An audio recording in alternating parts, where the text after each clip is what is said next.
2025వ సంవత్సరం ఈ 10 సంవత్సరములలో ఈ దేవాలయంలో జరిగినటువంటి విశేష కార్యక్రమాలు, వైదిక కార్యక్రమాలు కనుక మనం చూసుకున్నట్లయితే చాలా దివ్యమైన భవ్యమైన కార్యక్రమాలు.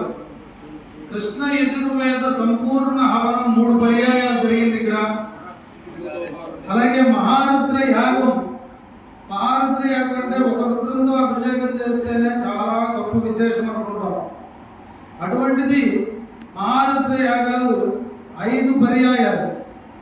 ఒక మహారుద్ర యాగంలో 1331 రుద్రాలతో హోమం జరుగుతోంది. 1331 ఇంటూ మళ్ళా 5 మహారుద్రాలు జరిగినాయి. ఆ రోజు జరగబోతోంది. 6,655 రుద్రాల హోమం జరిగింది ఇక్కడ. అలాగే 120 సంకష్ట చతుర్థులకు సంబంధించిన గణపతి హోమాలు.